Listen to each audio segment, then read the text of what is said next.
কাল রাতে প্রচণ্ড ঝড় হয়েছিল।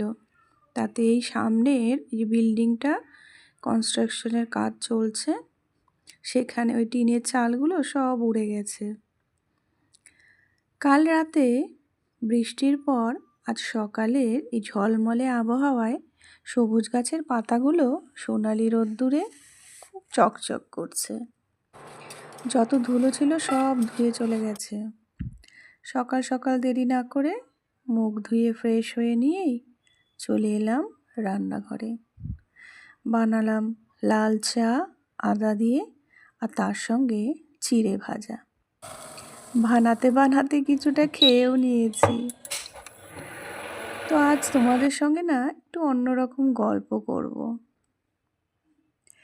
কিছু কিছু মানুষ আছে এই পৃথিবীতে, যারা যখন তোমার খুব খারাপ সময়, তখন খুব দুঃখ প্রকাশ করবে সামনে মুখে, কিন্তু মনে মনে খুব খুশি হবে, কিংবা পেছনে তোমায় নিয়ে অনেক খারাপ খারাপ কথা বলবে।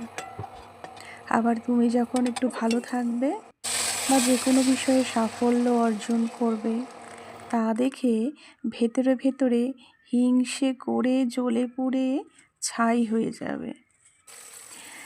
তাদেরকে তুমি কোনোভাবেই সন্তুষ্ট করতে পারবে না। তাদের মন যে আসলে কি চায় তারা নিজেরাই জানে না। তোমাদের আশেপাশে কি এমন মানুষ আছে?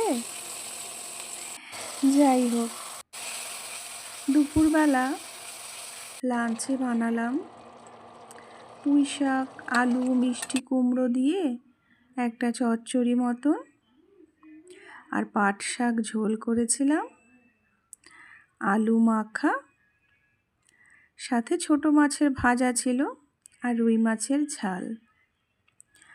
তবে আজ এ পর্যন্তই। তোমরা সবাই ভালো থেকো, সুস্থ থেকো। তোমাদের সঙ্গে আবার দেখা হবে অন্য কোনো ছোট্ট ভিডিও।